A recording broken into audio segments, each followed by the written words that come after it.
Hey everyone, and welcome to a brand new video. Tonight we have 2 hours of horror stories as per usual. I hope you all enjoy them. If you do, please be sure to drop a like rating. Liking the video helps out so much, and it only takes just a quick second. Subscribing if you are new is also very much appreciated. Really quick, I wanted to apologize for the break in uploads. I know it's been about 2 weeks since my last upload. I got pretty sick. Nothing serious, nothing like over the top or anything. It was just bad enough to where like it was really, really difficult to record and I was sniffling, and I think sometimes it's better to just wait it out and come back when I'm feeling better, which I do now. I hope you're all doing well. I hope you all enjoyed the video with no ad breaks except for the ad break after this intro. And as always, I hope you all have a great night. Oh, I jumped when I turned around and saw Albert standing behind me. We didn't know you got here already. Everyone else is downstairs. Albert stood there motionlessly. He drove here himself since he was coming from the north, while the rest of us drove in from the south. But I didn't see his car outside. Without a word, Albert closed the distance between us and hugged me. I patted him on the back. Good to see you too, my friend. His arms around me tightened. I squirmed slightly, gave a little half laugh with an awkward smile, and tried to push myself away. My boyfriend was already upset enough that I was going to a cabin in the woods without him this weekend, and I've always guessed that Albert had a thing for me. Bro, you good? Come on, let's head downstairs. Albert released me. I stepped back and quickly walked towards the door. While we all hugged frequently, that hug was too long for comfort. Right before I exited my room, Albert said, "Get out of here." Huh? Then I made my decision. Whatever Albert wanted to say, he could either say it to the group or not say it at all. Turning towards the stairs, I called out, "Come on, let's go downstairs." Downstairs, I grabbed a cup of water and walked into the living room, where the entire group was eerily silent. All the junk food, board games, and alcohol were half unpacked, but even the explosive duo, Jerry and Nancy, were quiet.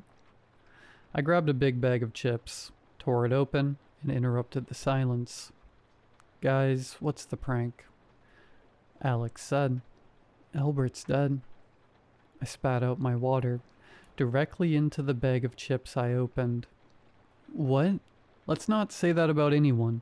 I literally just saw him upstairs. Jesse, that's not funny. My heart skipped a beat.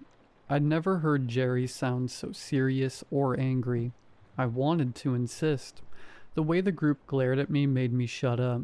Silently, Alex handed me his phone.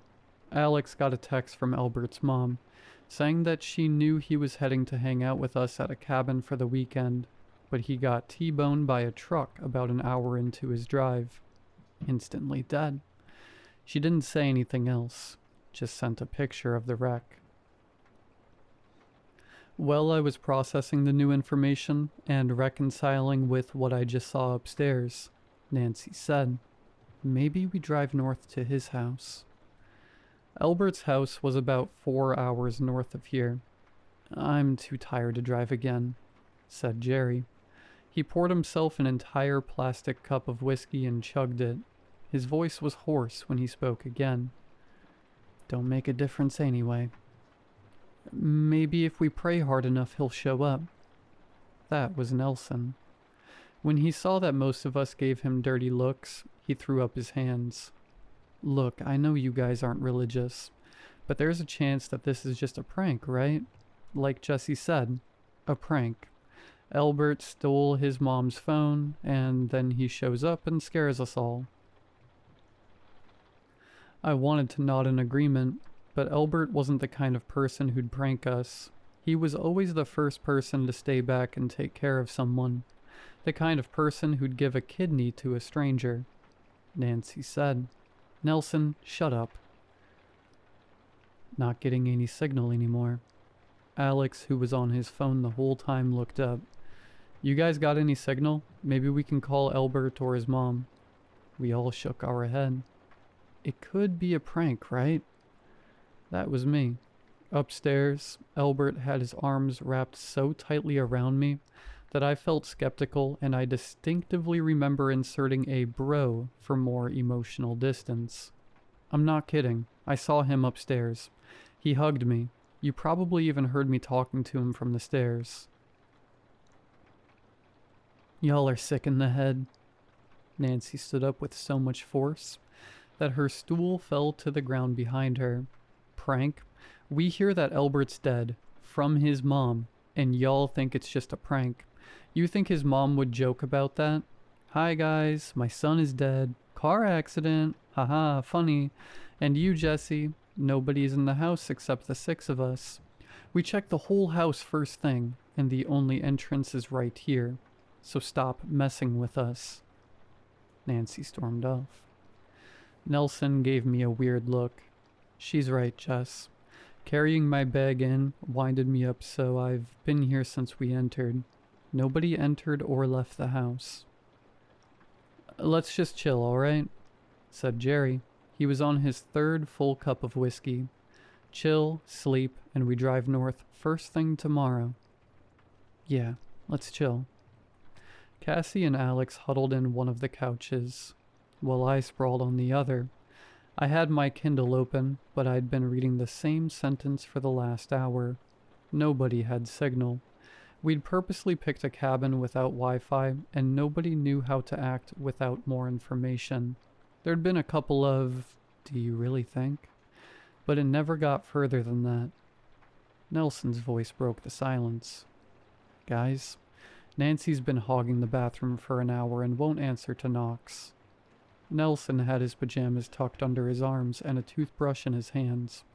Normally, he would get crap for believing in 8 hours of sleep and sleeping before midnight, but not today. The upstairs bathroom was the only bathroom with a shower. I don't know. It's been quiet, said Jerry. He was sipping from a bottle of rum now.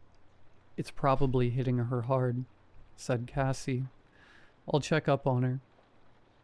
Minutes later, we all heard Cassie scream. Cassie tumbled downstairs, falling into a heap at the bottom of the stairs. She fell head first into a nearby lamp, knocking it over. Her ankle twisted in a weird angle, but she didn't care. Nancy's dead. Cassie screamed again, burying her head in her hands. Alex ran to her side and hugged her. Jerry ran upstairs. Seconds later, he was back in the kitchen with a grim look on his face. His eyes were wide open, as if he'd forgotten to blink. His hands were bloody, and he held them away from his body. It's true. No pulse or anything. Don't go look. There's so much blood in the bathroom. Her wrists. Alex, Nelson, and I shared a look. None of us needed to go look for ourselves. I shuddered and pulled a throw over my shoulders. Cassie sobbed. I knew she had a thing for Albert, but... She'd at least want to verify that he's really dead first, right? I asked. This doesn't make sense. Alex glared at me. You still don't believe Albert's dead? Saw him upstairs? Seeing Nancy downstairs now? Jerry spoke loudly. Let's call the police. We all checked our phones. Still no signal. Landline? They still have that? 3 policemen arrived in a police van. They seemed ridiculously decked out, with bulletproof vests, gas masks, and 3 guns each. They introduced themselves as Officer Gerald, Officer Melissa, and Officer Josh. They had no information on any car wreck up north, but they said they had to keep us here for the interrogation. They sent us back to our bedrooms to isolate us, and said they'll speak to us one by one. Hours later, after interrogating us, they told us they had to detain us here in the house because a tree had fallen in the road. The bathroom upstairs, where Nancy took her own life, was sealed off, but the bathroom downstairs and everywhere else in the house was ours to use. That night, I heard knocking on one of the walls of my bedroom. I focused and realized that it was tapping out Morse code. Right, Jerry had the room next to mine. Jerry and I first met on a search and rescue training camp, so both of us knew Morse code. I wrote out the taps I heard. What do you mean you saw Albert earlier? I looked around my bedroom. Clearly, Albert was not in the house. I'd also checked that his car was not in the yard. I tapped. Don't worry about it. Do you think they're allowed to keep us here like this? Jerry tapped back. No, they're sus. I assessed our situation. We were in a glamping cabin in a cul-de-sac about 40 miles away from the nearest town. Jerry had thought it'd be funny to pick a cabin without Wi-Fi, and we figured we weren't too far away from town anyway. Worst comes to worst, we could hike to the town, right? Should we run away? You saw their guns. Officer Josh was stationed outside, in the police van near our car. Officer Gerald and Officer Melissa were near the front door, guarding the only conventional way in and out of the house. They didn't look like they were going to take us anywhere. We have food and water, surely. They'll clear the tree soon, right? Jerry tapped back. Is there really a tree? I don't know how I fell asleep that night, but by the time I woke up, the sun was high in the sky and our car, Jerry's car actually, was gone. Along with Jerry, 3 of us, me, Cassie, and Nelson, gathered in the living room with Officer Melissa and Officer Josh, quietly waiting for news. Alex insisted on going out to search with Officer Gerald, and after some back and forth, Officer Gerald agreed to take him in the police van. Officer Gerald and Alex returned with the news that Jerry drove into the large tree that fell, skidded, and fell off the slope. We confirmed that Jerry drank a lot last night, but none of us knew Jerry sneaked out of the house. I thought about our conversation in Morse code. Something wasn't adding up. For those of you still questioning, yes, there's a tree, said Officer Gerald. He gestured to Alex, who showed us pictures on his phone. A fallen tree blocking the road, the car wreck of Jerry's car about 100 feet below the road. They're clearing the tree tomorrow, so just one more night and we will take you back to the police station. Can't we just walk to the town? That came from me. 40 miles, some elevation, is like 13 hours if we really push it. I can't do that. Cassie gestured to her ankle, which she'd sprained falling down the stairs last night. She lifted the ice pack and showed us that it had swollen into a purple bulb. I can't either, said Nelson, pulling out his inhaler. I'd die after half a mile. Come on, Jesse, said Alex. He wrapped his arm around my shoulder and gave me a squeeze. Just stay with the group. One more day and we'll all drive back. For lunch, we ate sandwiches. I did a quick inventory and guessed that we had about 5 days of food. I also had some beef jerky, granola bars, snacks, and extra bottles of water upstairs. Since Jerry, Alex, and I were originally planning to tackle a difficult hike nearby, how did everything go from a fun glamping weekend out in the woods to half of us dead? The officers kept a watchful eye on us, but did not try to interact with us. Officer Josh tried to reassure us a couple times that help will be here tomorrow, but none of us talked back. I helped Cassie ice her ankle, but Alex and Nelson were quiet. Nobody touched more of the alcohol. Around 8, I was back in my bedroom, on my bed zoning out. I'd checked religiously, but I never got any signal on my cell phone. The landline had also mysteriously gone out after the call for police. Was there any way we could move the tree ourselves? Would it help if I hiked to the town and brought help back? I was startled out of my bed by the ground shaking. The floor of my bedroom pulsed as if something was hitting the ceiling of the room under me. I remembered a prank we used to play on each other when Jerry's room was right below Nelson's room in the dorms. We'd bang on the ceiling with a broomstick, until Nelson stormed downstairs to yell at us. I still remember Nelson yelling about his 8 hours of sleep. I left my room, shivering as the bathroom with the yellow police tape came into view, and hurried downstairs. I could see Gerald and Melissa smoking on the other side of the front door, but Cassie, Alex, and Nelson were not in the living room.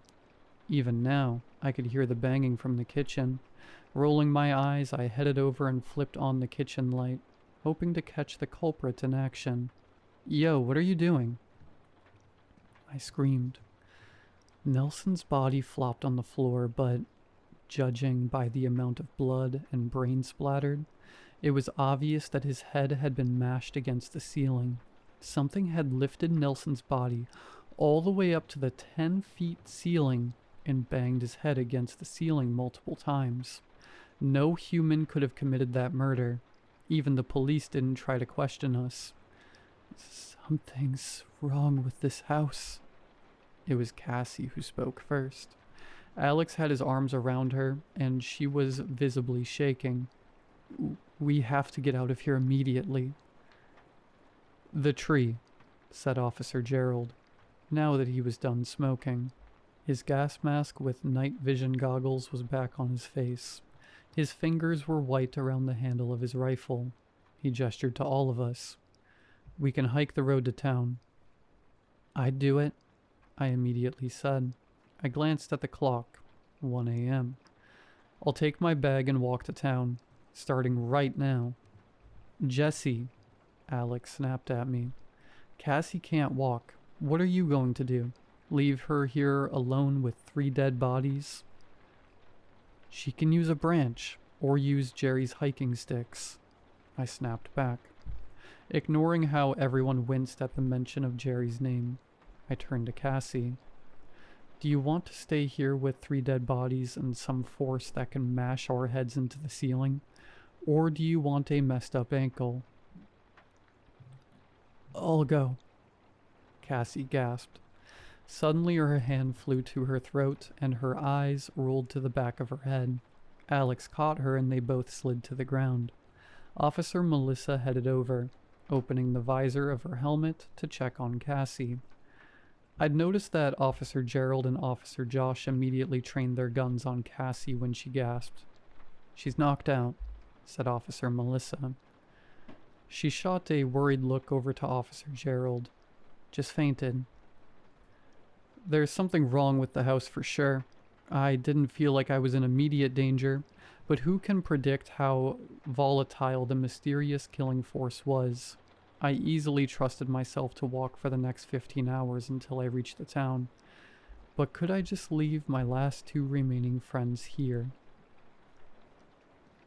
The way these police officers braced for impact and aimed their gun toward every little sound. "Jesse, please," said Alex. "Please, please." I turned towards the officers. "Now that it's just you and us, and half of us are dead, tell us the truth," I said. I stared Gerald right in the eye, through his night vision goggles. "I know you're not police officers. You know we didn't kill our friends. Why are you holding us here?" "Dear, what are you talking about?" asked Melissa. She'd moved her gas mask off her mouth, but her night vision goggles hid her eyes. She tried to smile, but her fingers didn't stray far from her handgun. "You're scaring your friends." "Yeah, young lady," said Josh. He was tense for combat. "Believe me, I know you're under a lot of stress right now." 3 fully automatic military-grade assault rifles, with over 1,000 rounds each. 3 rifles customized to fire 25.5mm bullets. 3 handguns and over 30 grenades in your van, I said. "You're not here to investigate someone taking their life here on vacation with some friends." Did that landline really work, or were they waiting out there the entire time? "The 3 of you have been consistently eating raw garlic," I continued. "You know something is wrong with this cabin, and you are terrified. That's why you guys have more ammo and armor than special ops and war zones. But you're here to keep us here until we're dead. Why?" My heart was pounding. After a long pause, Gerald gestured towards the couch in the living room. Alex and I carried Cassie over to the couch. Josh and Melissa took food from the kitchen and then closed the kitchen screen, leaving Nelson's corpse on the other side. "We call it the taking," said Gerald. "We don't know when it started, but it must take every year during the fullest moon of the year." "We tried everything," Josh interrupted. Gerald shot him a look, but Josh continued. "Believe me, we tried everything we could to stop it. If we offer fresh bodies every year, nothing bad happens to our town. If we don't, we get cursed. Crops fail, animals die, diseases spread, sores, boils, and plagues everywhere. Fires start. Initially, we offered our own, but we noticed that it naturally gravitates towards foreigners. More fresh. It gravitates towards foreigners and it gravitates away from garlic," I said. I thought about the box of garlic chips in my bag that I'd been snacking on the past 2 days. My eyes narrowed as an idea came to mind. Nancy didn't die from taking her own life, did she? "Don't think so," said Gerald. He took another garlic out of his snack container and bit down on it. "We don't know any patterns to its kill method. We've seen everything from evisceration to suffocation, but no patterns." "So we're just here to die," said Alex. "You're here to keep us here until we die." "Believe me, we don't want to hurt anyone," said Josh. Gerald shrugged. "We must stay here until the taking is over. Hard to believe, but it's safer in the cabin than out there on the road next to the woods. It can just throw you over the cliff, you know. We take precaution, but we're not much safer than you guys," said Melissa. "All of us here have lost someone to a taking." "I never want to hurt anyone," said Josh. "Believe me, if there's a way to help you guys, I'll do it. I never wanted anyone to die." I asked, "Can I step outside for a moment?" "Suit yourself." Alex was also taken that night. He'd stabbed Cassie to death in the tool shed, and then stabbed himself. Melissa advised me not to check with my own eyes, and I nodded, flopping down on the couch in the living room. "It'll probably also take you tonight," Melissa said, as if she was trying to be reassuring. She seemed ill at ease, despite how equipped she was. "The taking is over when the moon starts to wane. That's in an hour." "If I survive this taking, will you guys really let me live?" I asked. The uncomfortable look on her face told me everything I needed to know. "Tell me about your daughter," I said. I'd picked up my Kindle out of habit but didn't bother opening the cover. I gestured at a pink and orange string bracelet Melissa wore around her wrist. "Just to pass some time." Before Melissa spoke, a voice rang across the space. "Who messed with my gun?" Gerald entered the dining room. After leaving to use the bathroom, his heavy rifle had been left next to Josh, who was still sitting a foot away from it. Now, Gerald picked up his rifle and examined it with suspicion. Gerald peered through the sight. "Nobody," said Josh. He was popping slices of raw garlic into his mouth. "I was a foot away from it the whole time, and the girls were on the couch." "Yeah, we were here," Melissa reaffirmed. Gerald shouldered his rifle, playfully aimed it at us, and hollered at Melissa. "Babe, don't get too attached. She's going to die soon." Melissa gave me a smile, then stood up to walk over to Gerald. Her heavy equipment rattled as she moved, and she warily scanned the room. Nancy was made to take her own life. Jerry crashed into the tree. Or maybe that was a legit accident. Nelson got his head rammed into the ceiling. Alex and Cassie died by a knife. How did it plan to take next? In the middle, Melissa stopped. Her eyes widened. All around her, the floorboards started to pop off, showing the foundation of the house in full view, a mess of wires, cement, and tree roots. Melissa began to sink into a hole that formed below her feet. She reached for her handgun, fumbled, and then screamed as she accidentally shot herself. She sank deeper into the hole that opened up. Gerald rushed towards her, but Josh held him back. "It's already chosen. You can't stop it." "What did you do?" Gerald spat at me. His eyes almost bulged out of their sockets. "You witch. You witch. How did you make it take Melissa instead of you?" Melissa screamed louder. Half her body was out of view now, and something was happening to her under the floorboards. She shot wildly, probably shooting her own legs more than she was shooting anything else. A sharp branch emerged and cracked open Melissa's body, finally silencing her after it pierced through her mouth. Gerald spoke free from Josh. He rushed towards me and punched me in the face. Then he slung his rifle over to aim it at me. I held up my hands as he pressed into my space. I could perhaps trick an ancient entity into taking a local instead of me, but there was no way I could convince Gerald to not shoot me out of vengeance. He leveled the barrel of his gun to my forehead. "Wait," I tried to stall. My cheeks were swelling from his punch. "You want to know how I tricked the entity, right?" I lifted my fingers to the collar of my shirt.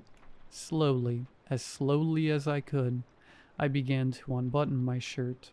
There was a layer of filth under my shirt, garlic chips and piss mixed with local dirt, a repugnant mixture that I smeared all over myself when I asked to go outside earlier.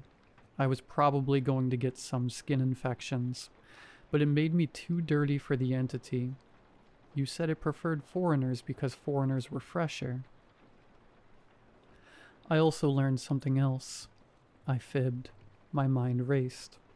I learned other things too. Many things. Really unbelievable things. Things that can maybe help you in your town in the future. I figured out... "You know what?" said Gerald. "Screw you." He pulled the trigger. There was a loud bang. The smell of gunpowder filled the room. Gore splattered all over me. I took several steps back. My hand flew to my forehead, but I was not the one who was shot. Gerald began to fall, shock clearly evident in what was left of his eyes. The rifle, smoking from the malfunction, fell from his hand. Gerald made a last-ditch effort, turned towards Melissa's body, but his body slumped to the ground before he moved a foot. I heard clicks. Josh's voice was a whisper. Beads of sweat ran in streams down his face. I heard some clicks come from Jer's gun when he was going to the bathroom and told me to watch his gun, but when I looked up, I saw nobody. In the smoke of the gun, a form began to take shape. Albert was right before me. No one was alive to believe that I was, once again, seeing Albert. I ran over to him, but unlike last time, he was not solid. My gesture merely disturbed the smoke that formed his body, and my arms passed right through him when I tried to hug him. Albert lifted a hand, as if to run it down my face, then vanished. There was a faint trace of smile on his face. The malfunctioned gun stopped smoking. I picked it up, but Josh made no moves to attack me. "I never wanted anyone to die," said Josh. He dropped his gun and his hands were in the air. "Please believe me.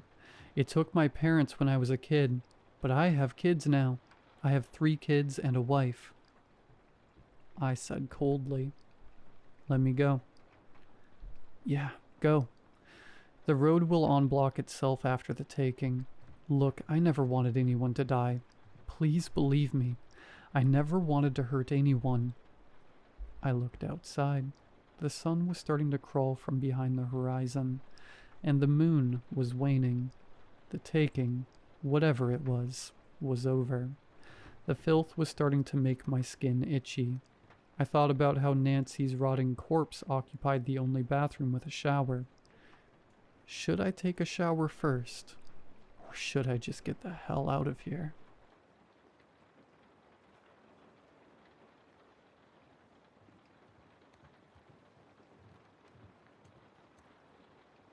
I'm typing this from his study. The Wi-Fi cuts every 10 minutes, and I don't know if this will post.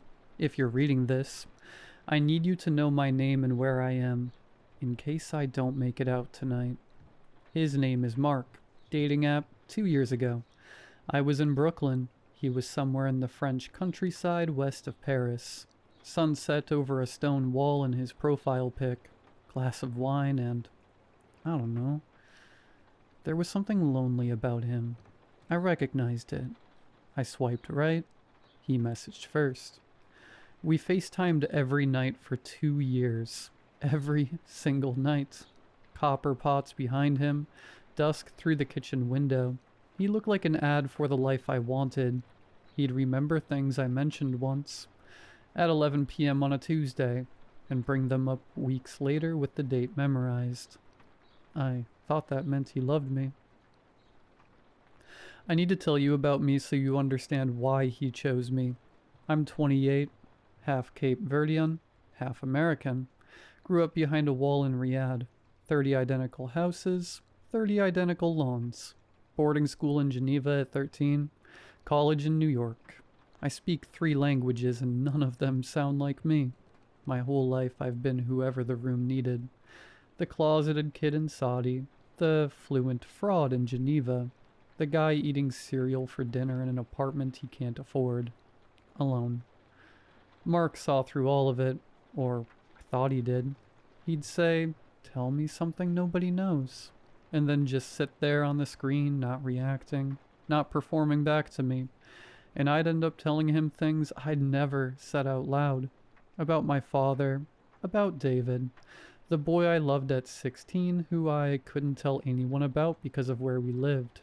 About how I set an alarm at 6 and hit snooze until 7:30 because the sound of the alarm is the only proof that a new day started. Stupid things. Real things. 2 years of this. 15 days together in person total. Then I gave up my apartment. Packed 12 boxes and flew to France. He picked me up at Charles de Gaulle. When I came through arrivals and saw him standing by that battered Peugeot, I walked fast, not a run. My bag was heavy and my legs were shaking. He met me halfway, pulled me in. One of those hugs where your whole body goes quiet for a second. I pressed my face into his neck and he smelled like coffee and wool, and I just stood there breathing him in while taxis honked behind us. He said, "Tastes law." And I said, "I almost didn't get on the plane." And he said, "But you did." He kissed me. Hard. Hands on my jaw. On a late night call 2 years ago, I described my perfect first kiss. This was it. Exactly. The drive was an hour west of Paris. The A13, then smaller roads, then smaller ones. At some point the GPS died. Signal lost. Route calculation unavailable. Mark said he didn't need it. He knew the way. I checked my phone. No signal. The dashboard clock said 2:47. My phone said 4:12. Nearly 90 minutes difference. I figured the phone lost its time sync. The road narrowed, trees pressing in on both sides, branches scraping the mirrors. The light went gray-green, filtered through canopy too thick for July. Then the village appeared.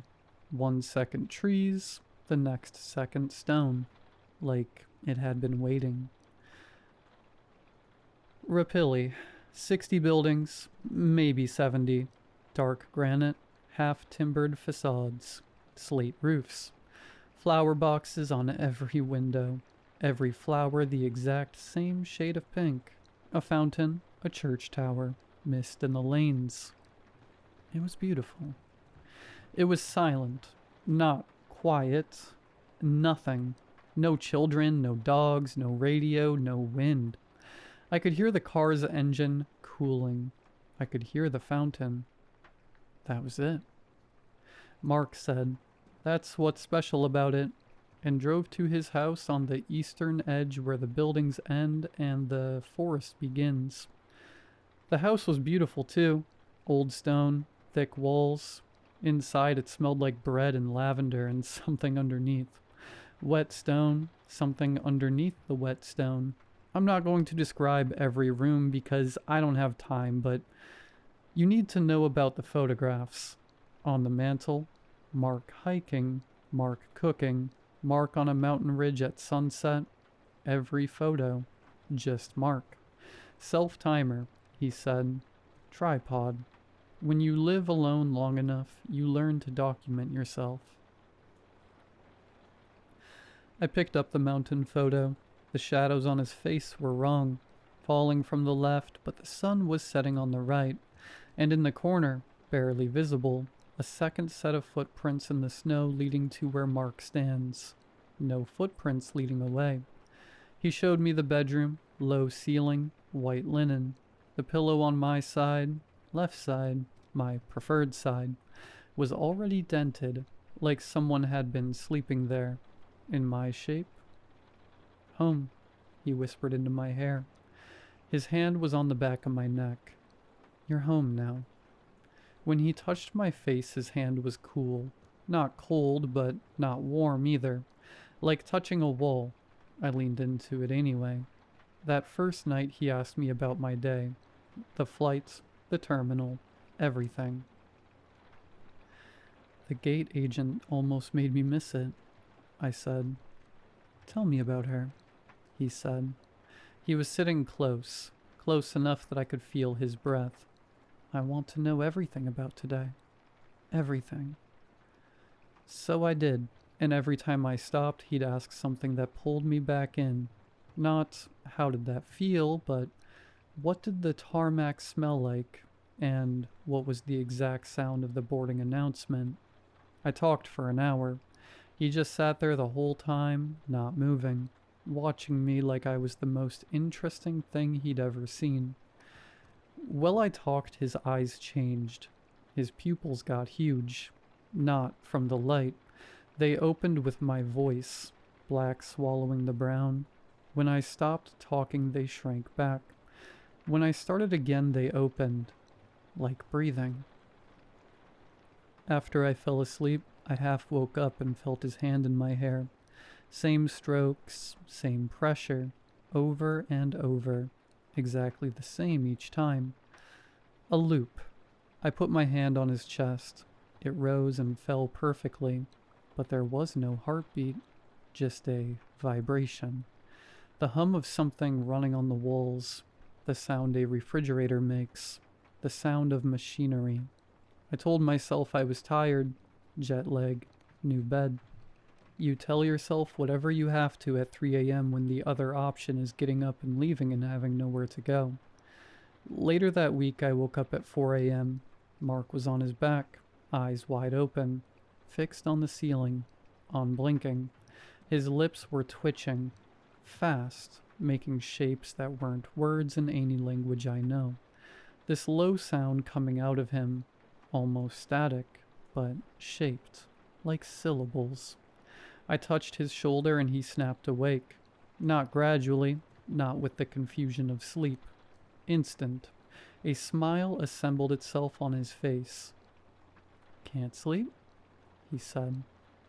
Another night, I looked out the bedroom window at 3 a.m. and Mark was standing in the garden, 20 meters from the tree line, arms at exactly the same angle from his body.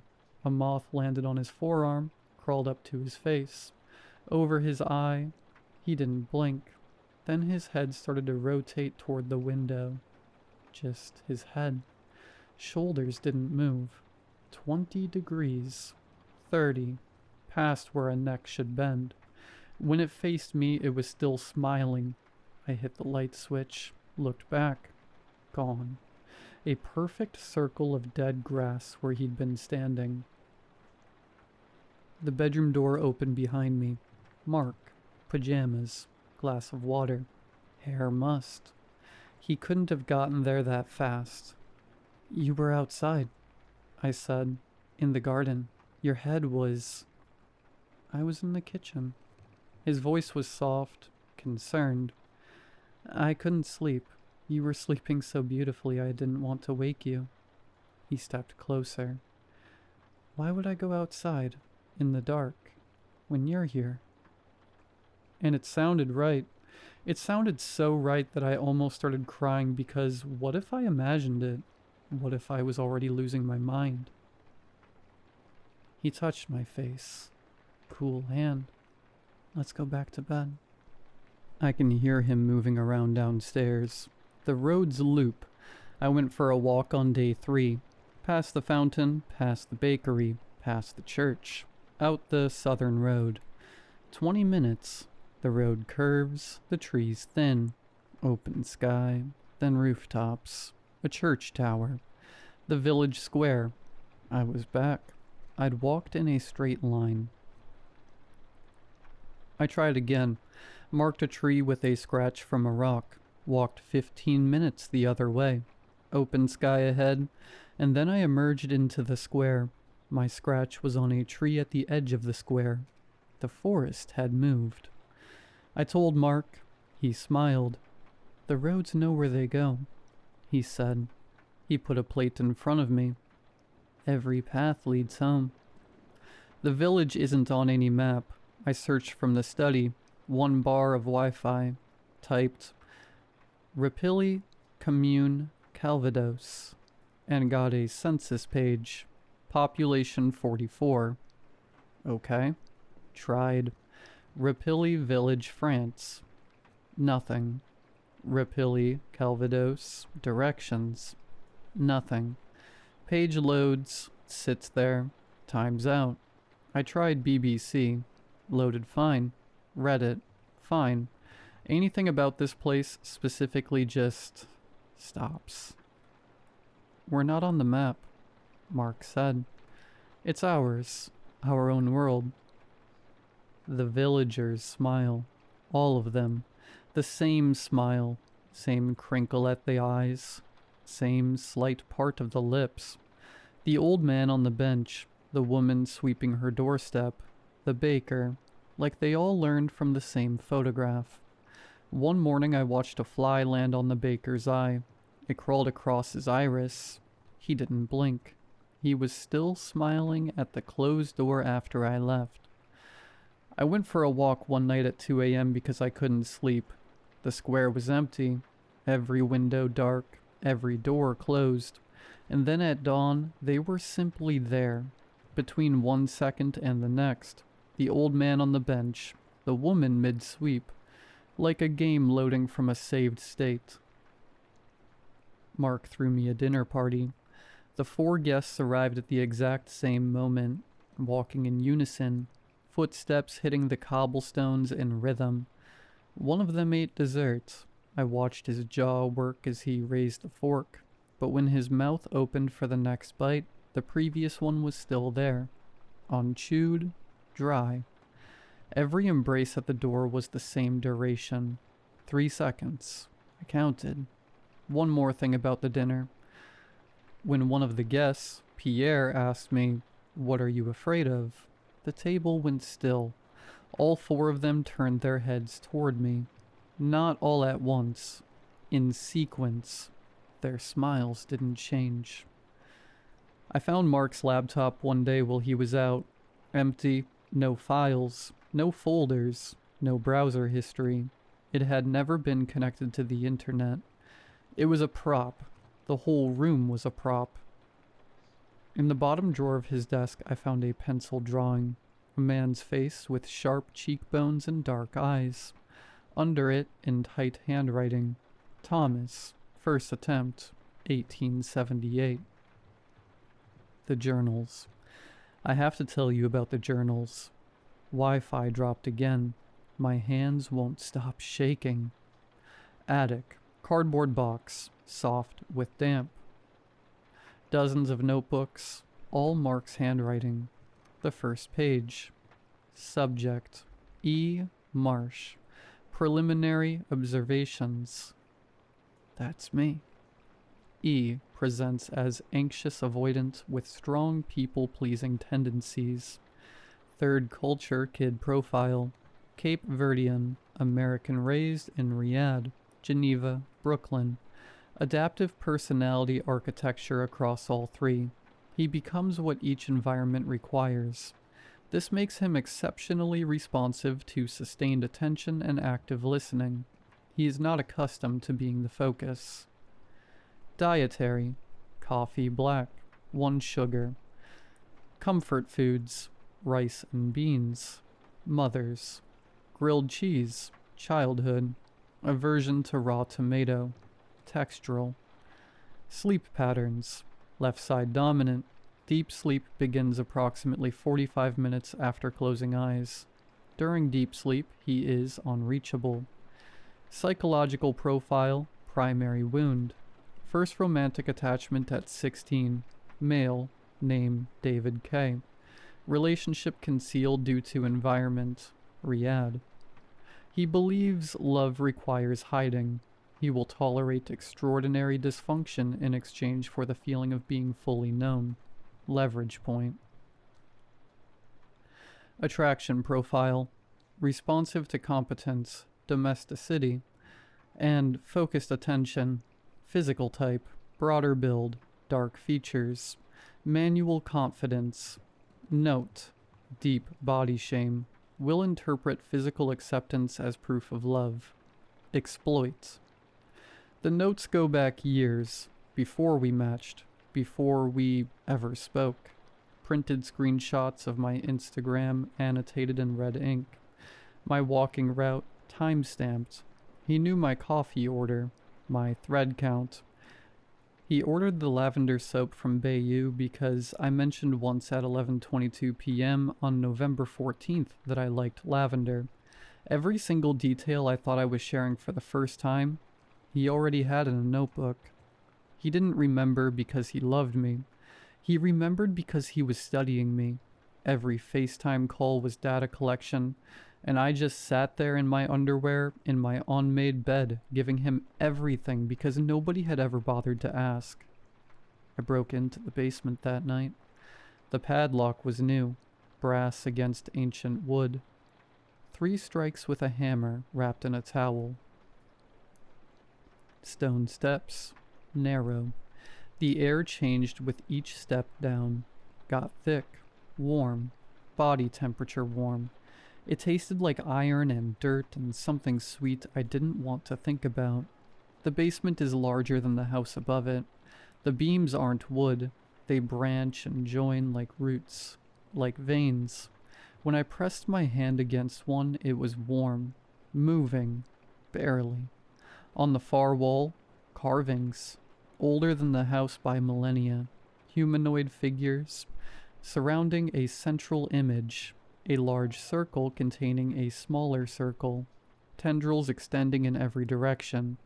Below in crude Latin. Ne kibum tuam amet. I typed it into my phone's translation app. It gave me 2 options. Do not love your food, or do not let your food love you. Against the wall, belongings. 42 collections. Suitcases, backpacks, trunks, each tagged with a handwritten label. Emile Garnier, 1834 through 1851. Thomas Hargreaves, 1878 through 1891. Sophia Johansson, 1912 through 1923. Marie Claire Beaumont, 1952 through 1964. Colette Favre, 1971 through 1983. Yuki Tanaka, 2003 through 2009. Kareem Osman, 2022 through 2024. And next to Kareem's collection, a blank tag. Elliot Marsh, 2024 through present. My hands started shaking. I opened Kareem's bag, a rainbow flag keychain. A hand-knitted scarf with uneven tension and dropped stitches. A copy of Giovanni's Room with the spine cracked at page 112. A Polaroid, Kareem, 24, dark eyes, a gap between his front teeth, wearing the scarf. And Mark, same face, same smile, on the back in blue pen. Day 30, I think I might stay forever. Near the floor, fingernail scratches in stone. Aid Moy. Help me. It can hear you. Don't tell it your name. I tried to leave the basement. The door stuck. Wouldn't move. 5 seconds of my breath loud against stone. Then it gave, sudden and easy, like it was never stuck, like something had been holding it shut and decided to let go. I put the journal on the kitchen table the next night, open to leverage point. He looked at it. His face went through something. Surprise, then concern, then something like guilt, then back to concern, each one lasting exactly the right amount of time, like he was trying them on. Those are notes, he said, from a long time ago, when I was trying to understand attachment. Bowlby, Ainsworth. It sounds clinical because it is clinical, but it's not. Will tolerate extraordinary dysfunction in exchange for feeling fully known, I read. Leverage point. Nothing for a long time. Nothing. I should have written it differently, he said. I was cold. I should have written the thing that hurt him most. The beach, I said. Jeddah, with my father, you. My voice stopped. You told me that memory last week, like it was mine. He didn't move. I've never been to a beach with my father in Jeddah. My mother took me. We watched planes. 1 second of nothing. His face just went out, like I was looking at a wall. Something with no rooms behind it. Does it matter? He said. His voice was flat. You remember the beach. You remember being loved on the beach. I gave you that. Doesn't matter whose father was holding your hand. He told me what he is that night. Or tried to. I'm old, he said, but the word came out wrong. Layered. His voice and a woman's voice and something underneath both of them. His French broke apart mid-sentence and a child's voice came through singing something I didn't recognize. His mouth kept moving. I could see him fighting to get back to his own voice. I have been 3 languages at once. Then silence. He was breathing hard like he'd pulled himself back from drowning. I can't leave it, he said. Just Mark again, mostly. I am it. The roads, the houses, the people. They're me. All of it is me. You're eating me, I said. Not... His voice cracked. Something underneath it, something old pushing through. Not eating. When you tell me about the feeling. He stopped, breathed. When he spoke again, it was Mark, mostly. When you tell me about your day, the warmth of it, the ache, the relief of being seen, I take that, gradually, every night. The vividness fades. You become flat. When there's nothing left, you just go out. He said he didn't want to consume me. He wanted me to stay. Willingly. And while he said it, he looked at me with this expression that... I don't know. It could have been love, or it could have been something he learned from the 42 people before me who thought they loved him back. I said okay. I took his hand. I let him walk me upstairs. Each step creaked under me, but not under him. Halfway up, I looked back and the living room was dark. Fire out. And from up there, the furniture didn't look like furniture anymore. It looked like the inside of something. I don't know how else to say it. Like I was standing inside a body. I got into bed. his arm wrapped around me. Cool, the same temperature as the walls. I've been starving him for 9 days. Every night he says, "Tell me about your day." And I say, "Fine, read, came to bed." That's it, nothing he can use, and the village is dying. The flower boxes went brown first, then the fountain water got thick, almost syrupy. The baker's smile is stuck now, one corner lifting and falling and lifting, like a broken gif. Henry has been sitting in his truck for 3 days. Engine catches, idles, cuts out, catches again. A spider built a web between his wrist and the steering column, and he hasn't moved to break it. The old man on the bench closed his eyes 2 days ago.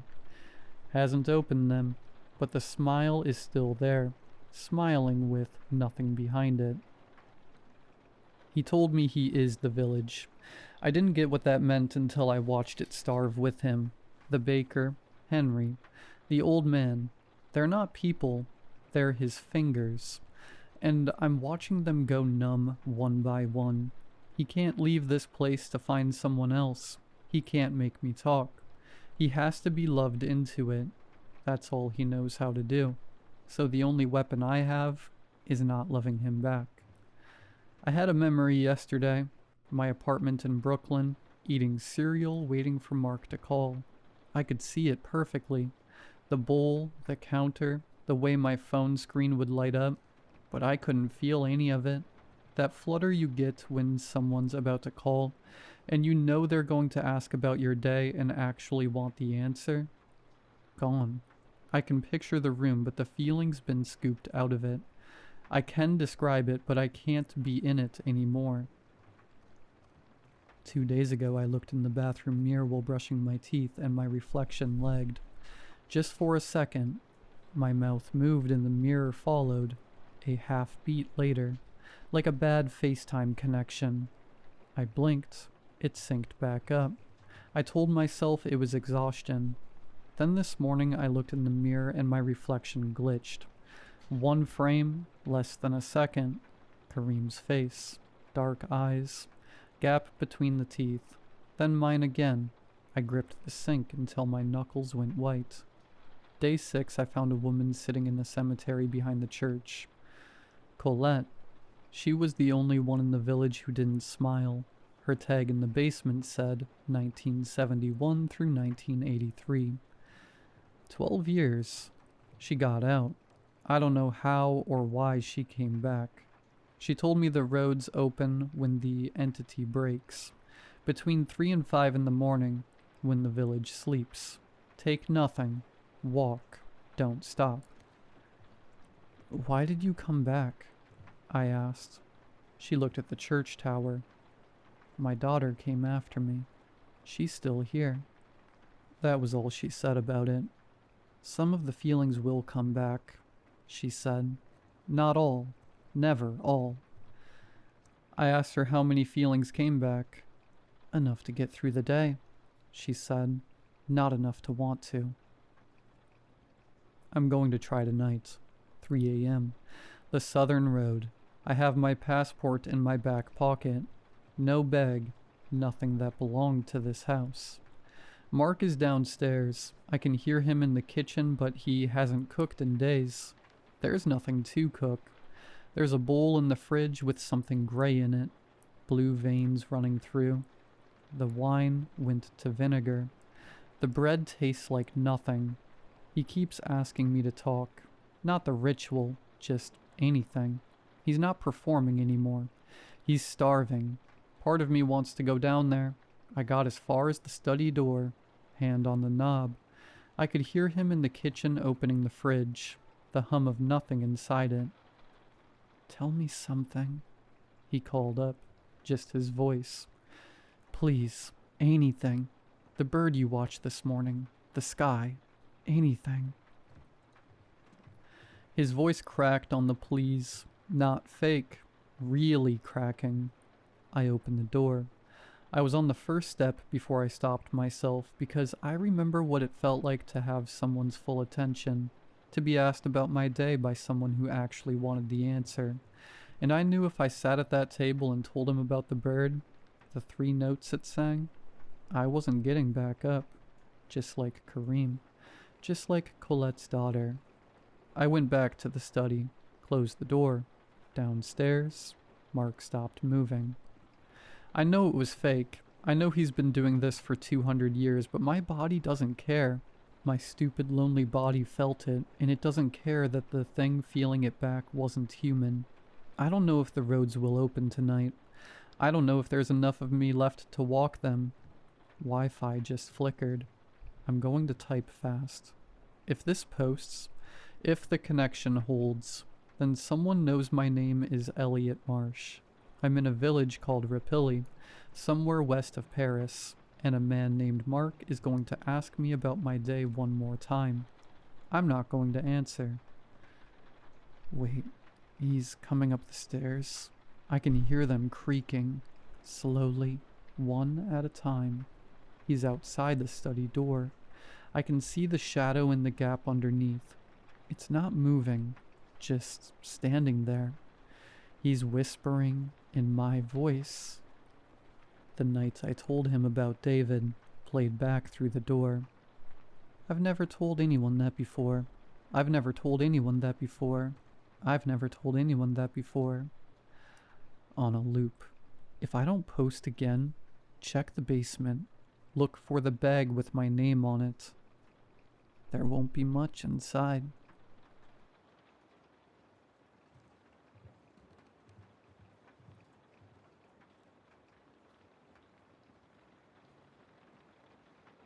The police sirens were loud enough to wake the entire neighborhood. I heard them before I even opened my eyes. The overlapping echoes kept getting closer. My mom and dad were already out of bed by the time I stepped into the hallway. My sister right behind me. We all went outside together and saw that nearly every neighbor was doing the same thing, drawn down the sidewalk toward a cluster of flashing red and blue lights. As we got closer, I realized all of it was happening in front of the Dreadmore house. The house had been abandoned for as long as I could remember. The boarded windows, the sagging porch, the stories people told about it being haunted. Crime tape stretched across the yard as officers moved in and out. No one spoke a word. Then a stretcher came through the front door with a body bag strapped tightly on top of it. Someone gasped. I felt my mom's hand grip my shoulder. That was enough for my parents. They turned us around and made me and my sister go back inside. I didn't sleep after that. I just laid in bed staring at the ceiling, wondering what could have possibly happened in that house. The next morning, I went through my routine and headed to the bus stop like normal. I was standing there when I heard my name being shouted. I turned and saw my best friend Joshua running toward me along with Damien, who was right behind him.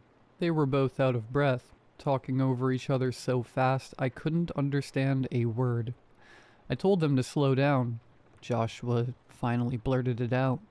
"Nick's dad is dead." I stared at him, waiting for him to laugh or take it back. When he didn't, I asked him to say it again. He did, but louder this time.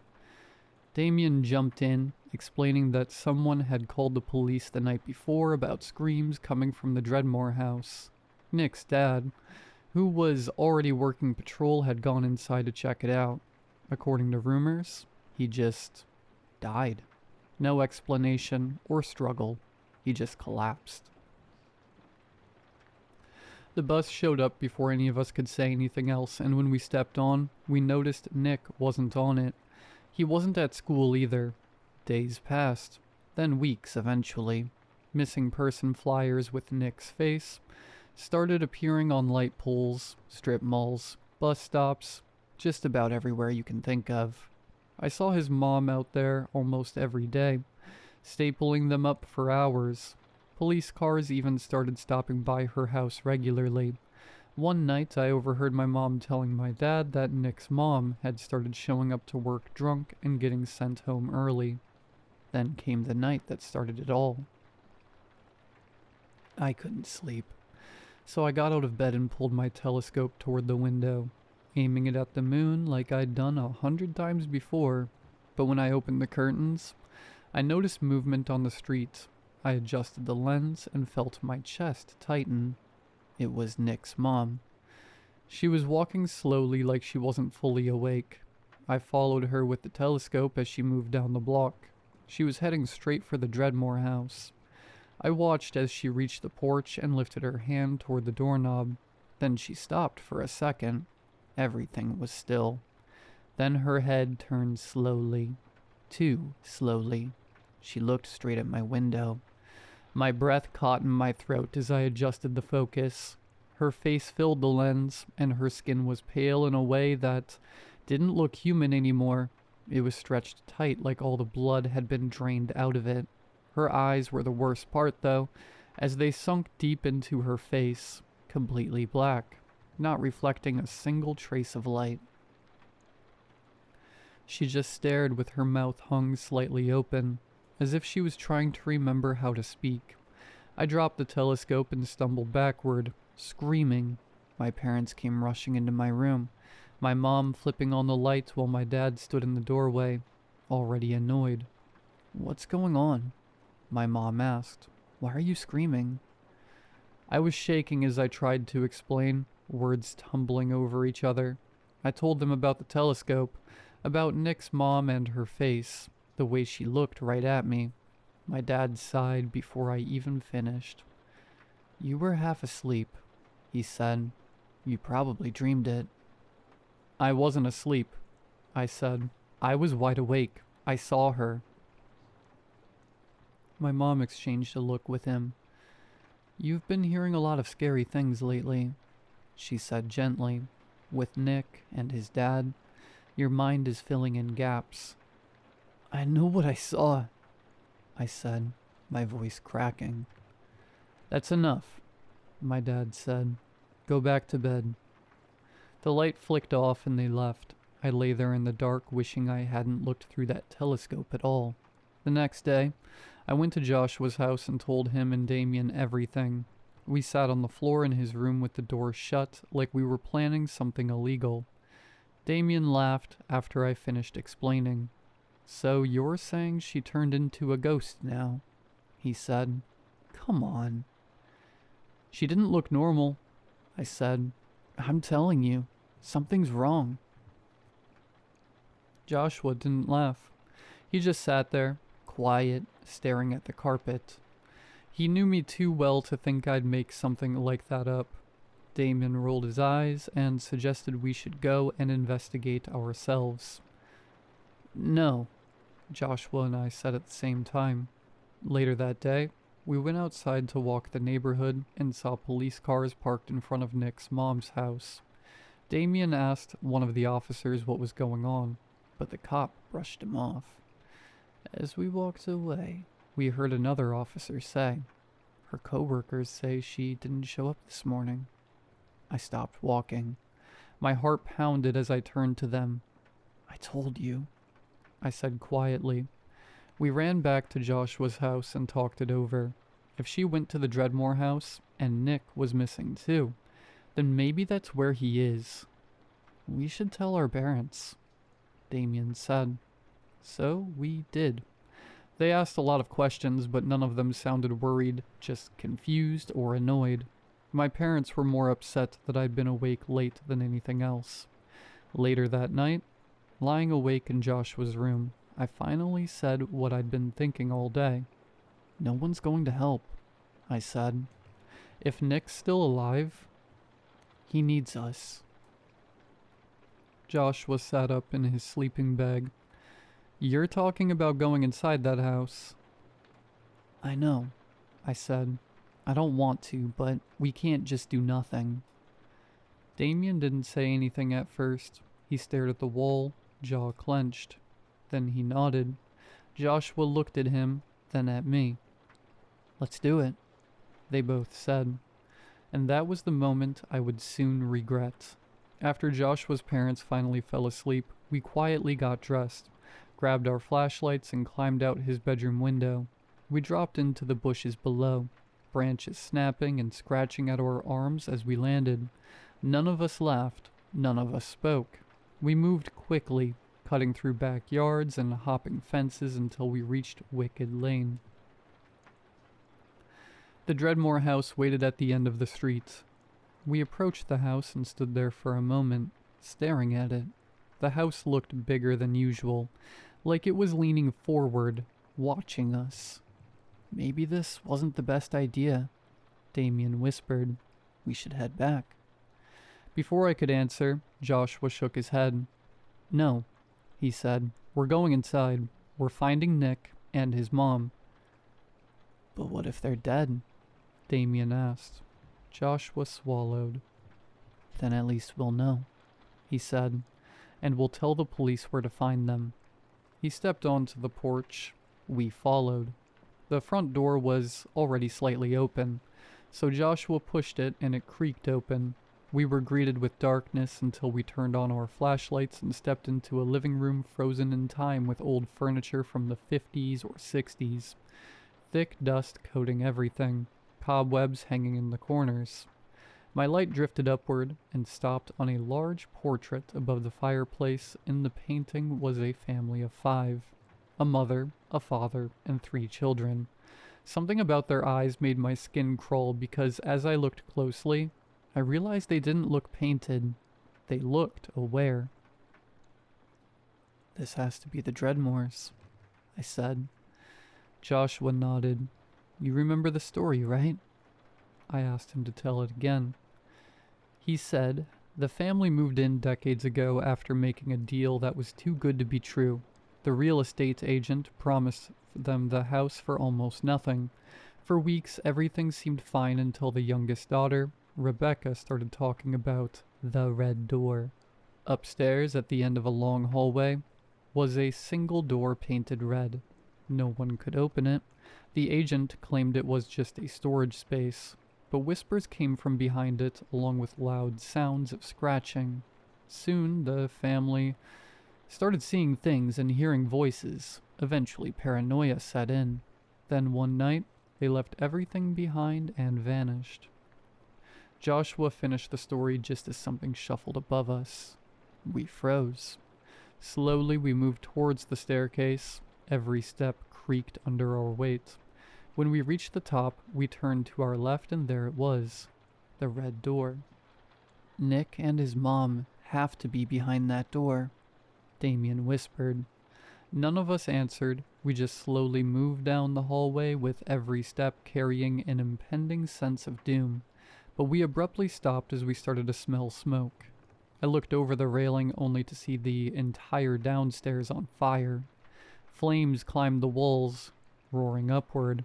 Panic took over as we ran from door to door, yanking handles, screaming for help, but none of them would open. The fire crawled up the stairs. Then, to our surprise, the red door creaked open. We didn't hesitate to sprint towards it. Joshua ran through. Damien followed. I was right behind them when the door slammed shut so hard in my face that my ears rang. When the ringing stopped, I turned around. The fire was gone. The house was filled with silence. I rushed to the railing.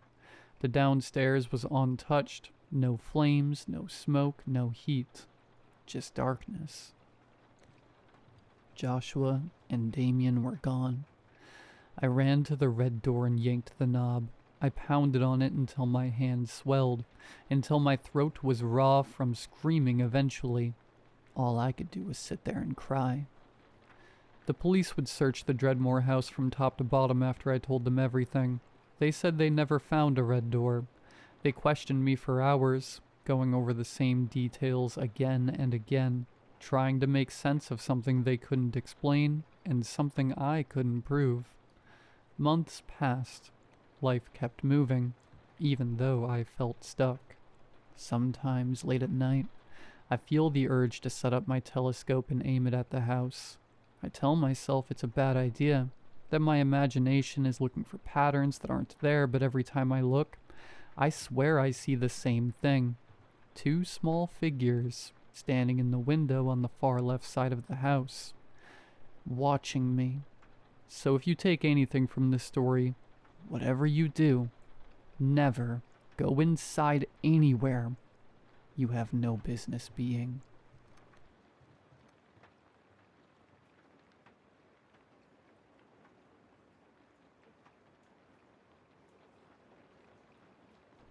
My wife Amelia and I met in high school. She was the popular, bubbly girl that everybody loved, and I was lucky to have anyone even give me a second glance. I honestly don't know how the hell I pulled it off, but after a chance encounter in the library, we became inseparable. Fast forward 4 years and we were married, ready to take on anything the world could throw at us together. At least, that's what the plan was. Ami was at the ripe old age of 24 when she began to experience severe headaches and frequent nosebleeds. When we got the news, I felt as though we had both been given the 8-month prognosis. I'll never forget the tears and sobbing, the cries of anguish that resounded through the doctor's office. That had all been from me. Amelia sat quietly, a faraway look in her green eyes. I took off extended time from work and dedicated my hours to Ami, whether she was in the hospital or at home with me and her family, as she became more and more withered. I wouldn't help but to notice the looks her father and sister would give me. It was as though they blamed me somehow for their daughter's condition. The venom in their eyes seemed to hiss. It should have been you. One night as Ami and I lay together in bed, the insignificant voices droning from the TV, she began to ask me about something we had never discussed before. In all our years together, do you think we go on in the afterlife? The question hit me like a brick wall. I had never been religious, but what was I supposed to say to the love of my life, who was facing her own fading mortality? Of course, baby, without a doubt in my mind. Your light is too bright to ever go out.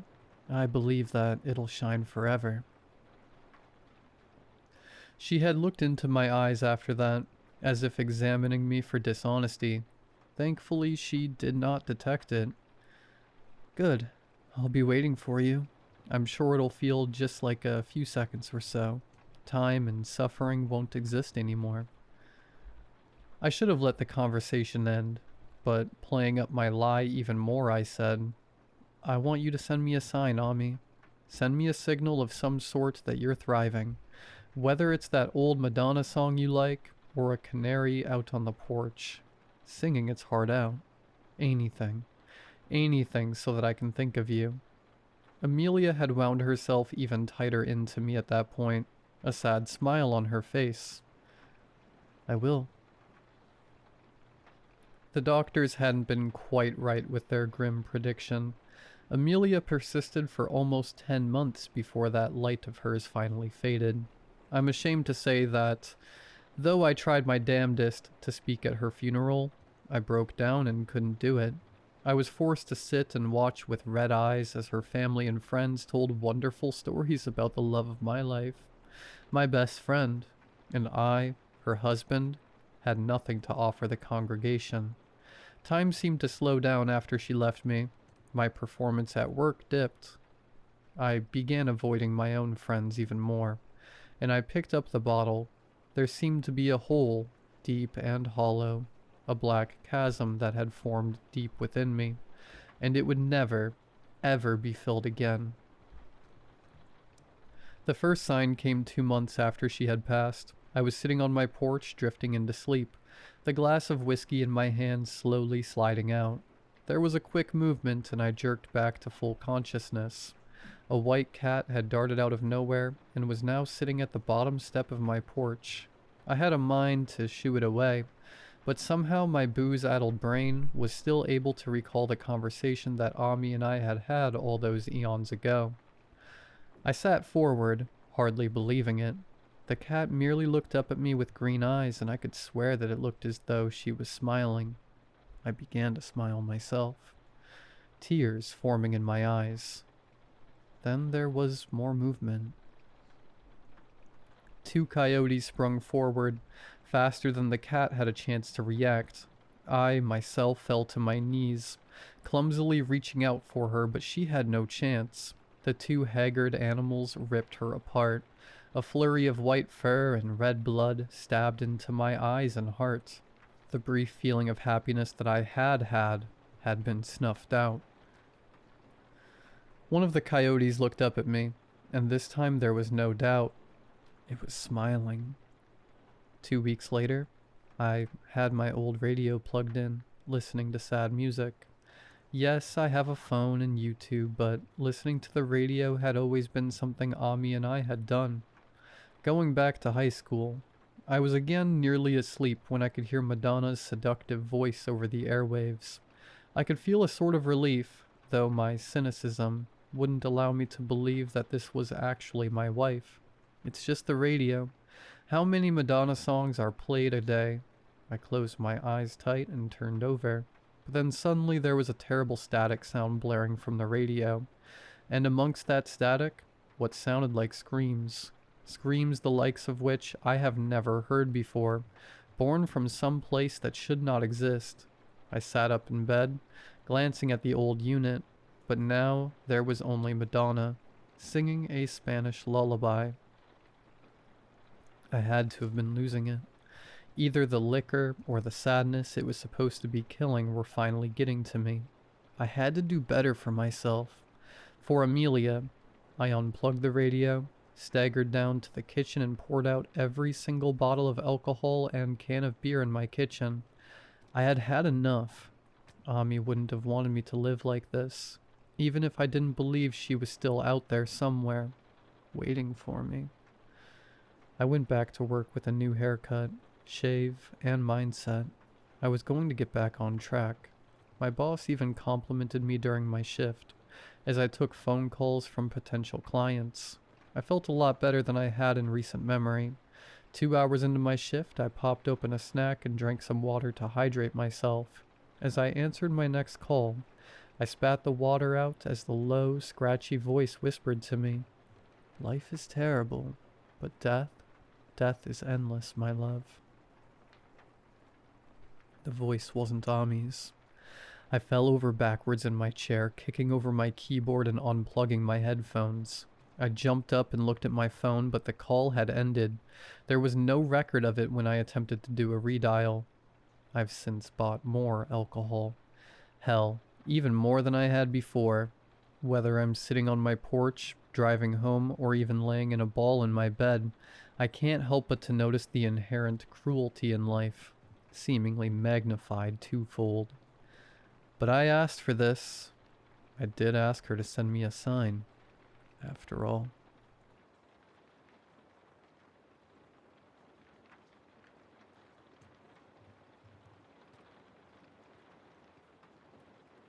I grew up in a house tucked into the woods not far from Seattle, close enough to a main road that you could still hear the world if you listened, but far enough that the trees felt like they were alive and watching. It was quiet in a way that didn't feel empty, just watchful. Our house sat there with the forest pressing in around it, like it had been placed in the middle of something older. I lived there with my dad, my mom, and my older brother. We had 3 dogs, Blue, Daisy, and Pete, so the house was never really still. There was always movement, always noise, something grounding you in the fact that you weren't alone. At least, that is how it was at first. I was young, around 5 when everything started. At that age, I didn't know anything about ghosts or the paranormal or anything like that. There wasn't some idea planted in my head that made me expect things to happen. Whatever I experienced it without context, just as something real. And for a while, it was small things. Little moments that didn't make sense but were easy to brush off. A quick tug at the back of my shirt when no one was there. Movement in the corner of my eye that disappeared the second I tried to focus on it. The kind of things you notice for a second, then forget, until they start happening again and again. At the time, none of it had a name. It was just something. Then my mom passed away. After that, the house didn't feel the same. Not in a way I could explain back then, but something shifted. The quiet felt heavier, the nights felt longer, and the small things stopped being small. It seemed worse at night. Everything didn't all at once, not in some dramatic way, but enough that I began to notice a pattern. The house would settle into silence, the kind that fills your ears when everything else is gone. My room was always the center of it. That was where it felt the strongest. One night, I woke up to the sound of footsteps. They were slow, deliberate, coming from the left side of my bed. Not in the hallway, not somewhere distant, but inside the room with me. I didn't move. I didn't even breathe right. I just pulled the blanket over my head and stayed there, trying to disappear under it, using it as a false sense of protection. Then it happened. A roar, loud and sudden, right in my ear. Close enough that it felt like whatever made it was right next to my face. I didn't think. I just ran. I bolted out of my room, down the hallway and straight into my brother's room. I didn't even knock, just burst in and climbed into his bed. I remember being terrified of looking back into the hallway, especially at his open doorway when the lights were off. It always felt like something could be standing there if I looked too long. After that, it didn't stop. Some nights when I was under the covers, I would feel the end of my bed move. Not slightly, not like something settling, but like weight pressing down, then lifting, like something was sitting there or bouncing lightly. I never checked, I never looked. I stayed still and waited for it to stop. During the day, things were quieter, but not gone. I would hear voices sometimes, coming from behind closed doors when no one else was home. Not loud, not clear enough to understand, but enough to know they were there. Other times I would catch movement where there wouldn't be any. Something shifting just out of sight. And then there were the dreams. They didn't feel like normal dreams. They felt close, like they were happening just on the other side of being awake. Sometimes I would see glowing red eyes at the end of the hallway, staring back at me before I woke up. Other times, things would look normal at first and then something would be wrong. One time I woke up and walked into the living room. From there I could see straight into the kitchen. My mom was there, standing at the stove, cooking like nothing had ever happened. I remember walking closer, not questioning it, just accepting it. Then I looked outside. Pete was in the yard, but he wasn't right. His body looked wrong, stretched and uneven, like something had tried to shape him and didn't get it quite right. He turned and looked at me. That's when I woke up. Even outside, it didn't fully go away. There were times I would look out toward the edge of the forest and see figures standing there, just far enough that I couldn't make out details. Sometimes they looked like people, sometimes they would wave. I never waved back. And then there was the one time that almost went further. There were people over that day, my brother's friends. Everyone was outside, talking, messing around, not really paying attention. I wandered off without anyone noticing, moving toward the tree line like I had done before. That's when I heard it, a voice calling my name. It sounded exactly like my dad's girlfriend, familiar, clear, and close enough that I didn't question it.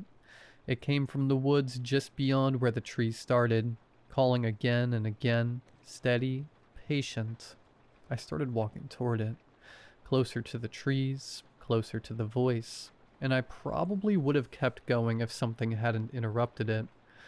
I heard a dirt bike getting louder, cutting through everything else. One of my brother's friends came up fast, stopped, and pulled me onto the back before I could go any further. He took me back to the house. When I got there, I asked where my dad's girlfriend was. They told me she wasn't there. She had never been there. Edit. I remembered a few more things about the house I talked about before, and the more I think about it, the more certain details stand out. First, the layout. If you walked out of my room, there was a hallway. On the left side were two doors. The first was the bathroom, and the second was the washroom. On the right side was my brother's room, and then my parents' room further down. At the very end of the hallway, on the left side, was the side door that led outside. That door led directly to the area I mentioned before, where the old flower bed was. It was only about 5 feet from the door. I was told it had already been there before we moved in, and neither my brother nor I ever really questioned it at the time, but looking back, both of us had the same thought about it. We both believed it might have been a grave, not based on anything concrete, just a feeling we both had. Another thing I realize is that I don't remember ever seeing any of our dogs near that flower bed. Not once. They never dug at it, never laid near it, nothing. It just kind of existed there, untouched. There was also the staircase my dad had uncovered on that same side of the house. It was made of what looked like old stone or cobble, leading down toward the backyard since the front of the house was elevated. I never thought much of it at the time, but now it feels strange that something like that was just buried there.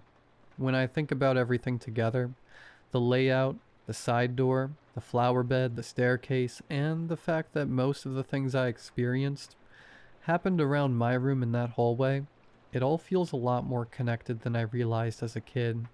I'm still trying to piece together what was actually happening, versus what I might have just imagined at that age. But the details don't feel random anymore.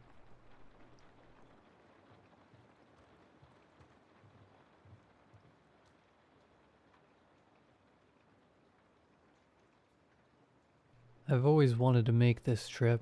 My whole life, Seattle has been my home, and I'd never ventured far before now. A coast-to-coast road trip with my husband and children had been a fantasy of mine since I first started dating the man decades ago. It slowly became clear over the years that despite his promises, the trip would never be happening. At 50, I'm finally on the road, but I never wanted it to be like this. Not under these circumstances. I am alone. It's only happening now because my son is dead. After the divorce, my children were, in my mind, old enough to choose where they wanted to live. John, my oldest, chose to stay with me. My daughter, Bree, went with my ex-husband. I tried my best to maintain a relationship with her, but she never seemed interested. God only knows what my ex was telling her about me. Growing up, John was my world. I seldom dated after leaving his father. I just never had the time, as I worked 2 or 3 jobs while raising him. It was worth it, though. John knew about my dream trip. He brought it up several times along his journey to becoming a man.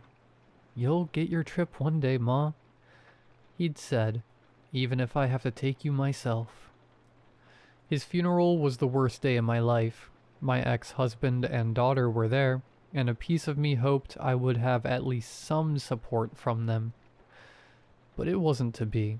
The glare my ex gave me said everything, even though he didn't speak the words. "It's all your fault." I couldn't even bring myself to speak at the podium after that. My daughter gave a eulogy instead. Through sobs, she lamented her rocky relationship with John, and how much she regretted her role in them not being close. She even went as far as to tell everyone that he had been her inspiration to becoming a paramedic. John had never married, so I suppose it shouldn't have come as a surprise that he had appointed me the executor of his estate. It was then I learned he had listed me as the beneficiary of a $1 million life insurance policy. I didn't give a crap about the money, or really much of anything. I spent a lot of time watching videos of my son on my phone. Every time I pressed play, I wished the house fire hadn't destroyed the old tapes from when our family was together. I would have given anything to see those again. It was at this low point I knew it was time for that road trip. It started off normally enough. I made the usual tourist stops, as well as many off the beaten path, discovered through years of research. It wasn't until the Midwest that the problem started. I won't name the state, just in case. I had been driving long enough to not remember what time I had started that day. The sun had long since set when my low fuel warning pinged from the dashboard. The timing was perfect, as I could barely keep my eyes open. I pulled off at the first exit I saw that listed a gas station, and slowly followed an empty road for miles towards a promised town. Johnstown. Seeing the name made my spine shiver, but a glance at the gas gauge decided the matter for me. After several uncomfortable miles, the lights of a gas station appeared along the main road into town. As I pulled up to the pump, I noticed the absence of a credit card reader. Well, I did not want to enter the small building before me as a woman alone at night. The .32 Tomcat pistol in my purse gave me enough nerve to go inside to buy fuel. Though outdated, the inside was surprisingly well maintained. I went straight up to the counter, where a young man in a camo hat stood, looking thoroughly uninterested. "Hi," I said, forcing a smile. "Can I get some gas on the pump out there?" The man stared at me without a word. Though I held my smile, I felt the hairs on my neck standing up. I could have sworn the lights inside dimmed slightly when he began pushing buttons on the register. "How much?" he asked in a monotone voice. "50, I said, sliding cash onto the counter. "Keep what's left, if there is any." Without breaking his gaze to so much as glance at the bill, the man slowly reached for it. For a moment, the image of him snatching my arm and pulling me over the counter flashed across my mind, but he simply opened the drawer and placed the bill inside. "Anything else?" "No, sir, that's it. Thank you," I said before speed walking back to my car. Though I kept my head down, I could feel his eyes on me as I pumped. I considered making a break for the highway, but my eyelids began to flutter once more once back inside my car. I could see the town ahead, and decided it wouldn't hurt to at least see if the motel seemed safe. As I made my way down the main street, every building was dark, except for the motel. It was an unassuming rectangular building with 2 floors. Most of the windows were dark, but the few rooms with lights on were somewhat reassuring. I sat in my car for a moment, the engine still running. Nothing seemed unusual as I scanned the parking lot. It seemed safe enough to walk inside. I grabbed my backpack, stepped out of my car, and paused for a moment. I couldn't help but think of how much safer I would feel if John had been with me. When I walked towards the entrance, I looked back towards the street. To my surprise, the closest building was lit. I guess I had been too tired to notice it before. The neon sign out front read True Video. A video rental store still open in 2026. Wow, guess the town's a little behind, I thought. The motel manager greeted me as I stepped inside the front entrance. To my immense relief, she seemed to be a perfectly normal lady, roughly my own age, not much more at ease. I opted to rent a room and she gave me a physical iron key. Room 211 was exactly what you might expect. Old, small, with decor not updated since 1970. What paint that was visible in spots above the dreadful floral wallpaper was a weathered yellow. A green bed sat against the back wall, facing a dresser with a TV on it. I set my backpack on the bed before turning back towards the TV. It had been years since I had seen an old tube television, and right next to it, an honest-to-God VCR. My mind went straight to 1999 when John was little. Once a week, I would take him to Blockbuster, and we would choose a film for a family movie night.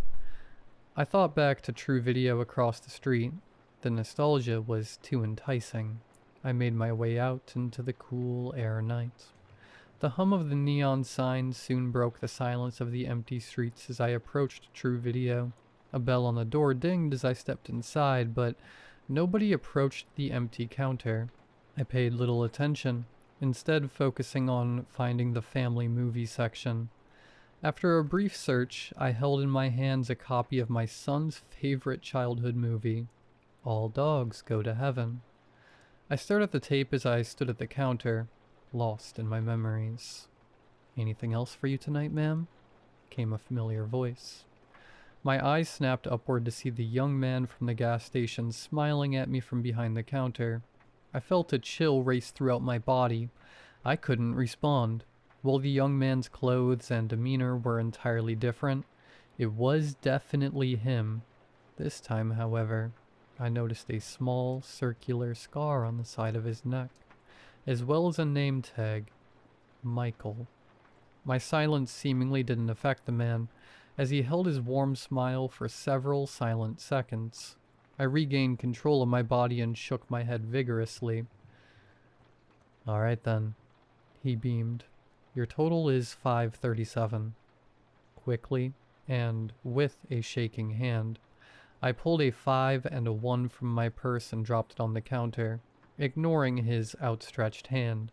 The man simply scooped the bills off the counter as if I hadn't been so rude, and handed me my change. "Thank you for your business, ma'am," Michael said cheerfully. "Have a wonderful evening." I hurriedly left without a word, tape in hand. I didn't stop until I was safely locked back inside of my room, now wide awake. It probably took half an hour to calm down, but eventually I reasoned to myself that the men must be brothers, or maybe even cousins. It made sense with the limited employment options in a town this small. That had to be it. While still on edge, I was finally relaxed enough to push the tape into the VCR and settle myself in the bed. Of course, I was crying within the first 5 minutes of the film. It was like being brought back in time without my son there waiting for me. I cried harder as I thought of his heart attack. He wasn't even 30 yet.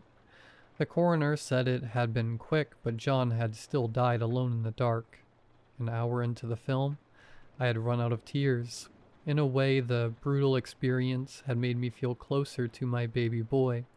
It had been worth it. I closed my eyes, ready to drift off as the movie played in the background, when I heard it. Static. I guess that's why we got away from tapes, I thought. But before I could even open my eyes, I heard my ex-husband's voice from the TV speakers. "He's beautiful. Good job, Grace." I'd know that moment anywhere. Sure enough, when my eyes snapped to the TV, there was the home video my husband had taken when John was born. The image of me holding our son in my hospital bed came into focus. Every fuzzy pixel matched the old tapes I'd lost in the fire. As I watched myself beam on the screen, the video again cut to static. After a moment came a video shot of the day we first brought John home. My ex gave a tour of the house on camera, proudly showing off the nursery we had built and decorated together. The screen cut again. My cheeks were soaked in tears. I was entirely transfixed. It hadn't even entered my mind how impossible this was. John's first Christmas. My dearly departed parents beamed as John happily beat the hellfire out of the toy they had gifted him. I saw the pride and joy on my own face. The video ended just as I remembered it, with John crapping himself loudly in his high chair. My parents' laughter was broken by another wall of static. John's first birthday played next. Then his first words. Well, we recorded those later in the day when he did it a second time. A video I had taken of him racing through the house in his father's cowboy boots came next. Then the day his sister Brianna was born. 3-year-old John grinned ear to ear as he held his little sister. The scene played out just as I remembered, but there was one difference. And that difference became a recurring theme. Whenever my daughter's face looked directly at the camera, the entire screen wavered and slid out of focus for a moment before returning to normal. Every video I had ever taken of the kids played in order. Every single one. Their dance party at ages 6 and 3, their first bike rides, the silly moments, each of their milestones, the blog I filmed for 7-year-old John, wherein he rambled about how the Easter Bunny must be a trained killer. I remembered how hard it was to keep a straight face during that. I moved to the edge of the bed, leaning forward as the next film started. I knew this was the final tape, but I didn't want it to end. In the video, my children were playing pirates. My son was sword fighting my daughter, and despite being a full head taller, He had been letting her get strikes in against him. John had clearly intended to lose, throwing an exaggerated lunge and leaving himself wide open, holding that pose to give Bree a chance to strike. She saw the opportunity and stabbed him in the chest with her foam sword. John died in the most over-the-top way he could, falling dramatically to the ground and announcing his defeat. Bree straddled him and paused. I thought she was making sure he was dead, or maybe even legitimately concerned. Then she brought her sword down on his face in a rage, over and over shrieking, "Die, die, die." The video ends abruptly then, as I shut the camera off to separate my kids and explain to Bree that there was no need to be so violent. The screen went black. I stared into it, barely holding myself together. This impossible, one-way conversation with the past had drained my soul. I tensed to stand up, but then the screen began a new video. One I had taken on my phone. John's 16th birthday. He sat with a scowl as I sang happy birthday to him with his friends. I grimaced. The moment was cute for me, but John had gotten a lot of flack for that video on social media. I was brought back to the moment I came to regret posting it. The screen flickered again. This time the video wasn't one I recognized. In it, my teenage kids were arguing. He held a sandwich bag of something I couldn't quite discern, and a look of utter disappointment. "Answer me," he said. "What is this? Where did you get it?" "Screw you," my daughter shouted.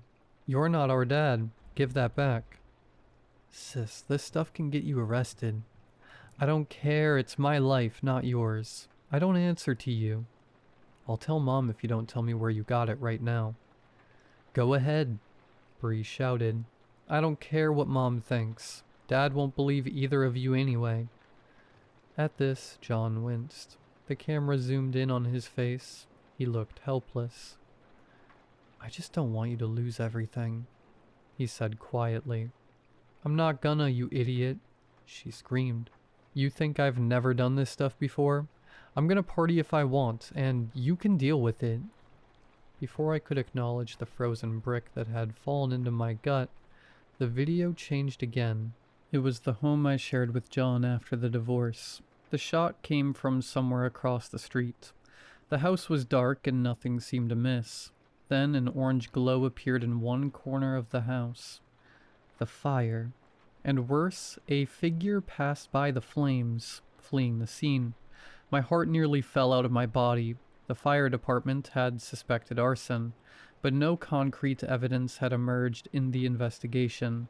At the time, my ex-husband and I had been in legal battles to increase my visitation with my daughter. Once John had told me about the drugs, I tried to get more involved in her life. My ex fought me every step of the way. The police immediately questioned him, but told me his alibi had been rock solid. I was numb, but I didn't have time to dwell on the revelation, as the next video began. John's high school graduation walk. A happy memory, out of place for this time, but one I had filmed myself. His father had chosen not to attend, but his sister had. When the final video appeared before me, John sported the same new haircut as he had the year he died. My two kids were sipping vodka at John's kitchen table. Things had been strained between them for at least a decade, but my daughter had grown up quite a lot after she moved away from my ex and his influence. It was nice to see them getting along. The two were playing a card game, with the loser having to take a sip from their glass every round. My daughter pounded down the last drops, and excused herself to refill her glass. The camera followed her to the counter. With her back to John, she filled her glass from a water bottle. The frame stopped with a smirk on her face as she did so. I assumed she was proud of cheating in their contest. The screen glitched again, and there was John. My son was sprawled on the floor, drooling over himself and giggling profusely. "Hey, sis," he slurred from the floor. "I'm so glad you came over. I missed drinking with you." My daughter's face wavered on the screen again. "No, thank you, bro." she said, slowly reaching into her bag, before kneeling down beside her big brother. You've done your part perfectly. Part? He said. Oh, am I an actor now? The camera suddenly shifted to my daughter's point of view. Sure, she said, glancing down at the syringe in her hand. A real A-lister. John grinned, his head flopping onto his shoulder. I'd like to thank the Academy for... He started, but the alcohol had taken its toll. My heart thundered as I watched Bree take the cap off the syringe. I've got you, bro, she said soothingly. Just sleep. I watched helplessly as whatever she gave him took effect. I saw my son cough, convulse, froth at the mouth, and die, reaching out to his sister for help the entire time. That bitch'll get the money, Bree whispered after John stopped moving. I'm sure of it, but I'll figure something out. The screen abruptly went black. The VCR ejected the tape. Tears flowed freely as I came to terms with the horrors I had just seen. I sobbed in the darkness of my hotel room for several minutes. I snatched the tape from the VCR and sprinted out of the room. As I reached the bottom of the stairs, my eyes shot across the street to True Video. The storefront was entirely dark. I didn't care if they were closed. I would be getting my answers. I stormed up to the building, but stopped dead when I drew close. The windows were shattered and boarded up from the inside. The neon sign was broken and clung to charred brick by a single rusty bolt, ready to give way at any moment. When I tried the front door, it was unlocked. When I stepped inside the store, I found it completely destroyed. Half the inventory was long gone. What remained was caked in dust and ash. My eyes fell to the counter I had stood at hours earlier. On it, a small television flickered to life. Michael came into focus on the screen. Get her messages, he said. She never deleted them. She had help getting the drugs. Her boyfriend also knows she set the fire and will break under pressure. Good luck. When he finished, the TV went dark. I don't know how long I stared at it. It might have been minutes, maybe even hours. When I finally regained my senses, I went straight to the only local I could speak to. Bursting through the motel entrance, I stomped up to the counter and threw the tape down on it. What is going on in this town? I shouted at the manager. Where did that freak at True Video get this? The manager turned ghost white but said nothing. Answer me. She took a deep breath. What did you see on the tape? She asked in a voice barely above a whisper. I saw my daughter. I said as my voice cracked. I saw her murder her brother. Did Michael give that to you? Yes, I said, raising my broken voice once again. And what the hell was he doing at the gas station earlier? I want to know what sick game he's playing. I want to know right now. Please don't talk about my sons like that. The manager interrupted quietly. She sighed. Daniel and Michael are my twin boys, she said. Daniel works at the gas station, and Michael worked at True Video. He was killed in a robbery 2 years ago. He was shot in the throat before they burned the store down. She paused for a moment. I recognized her pain. One grieving mother to another. They caught the killers, thanks to the security cameras. But last year, another traveler said he rented a video from that store. He said it showed the murder of his sister. She looked at me. The tape will be blank now, she said. But Michael was never one to lie. Please leave. Get justice for your son. And with that, she turned her back to me. No amount of screaming made her turn around again. So I went home. Drove all through the night and all day until I made it home. I found the information I needed. I got the man to talk. The guilt-ridden coward fessed up quick. My daughter was arrested and charged with John's murder. Last month, the jury convicted her. and sentence her to life in prison without parole. That same day, a VHS tape appeared on my doorstep. With shaking hands, I pressed play. My son appeared on the screen. He said nothing, but he didn't have to. He smiled gently and waved once before the video went black. My VCR whirred and opened to eject the tape, but nothing came out. But I got the message.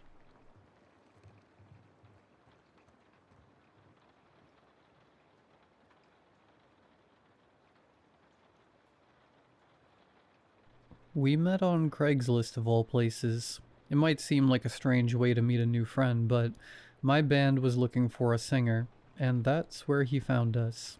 His audition was a surreal experience. He can't sing for anything, but it turns out we're into a lot of the same kinds of books. So he didn't join the band, but we hit it off in a different way. He lives in a fancy gated community on the edge of town. These days I go there once a week for a sort of two-person book club.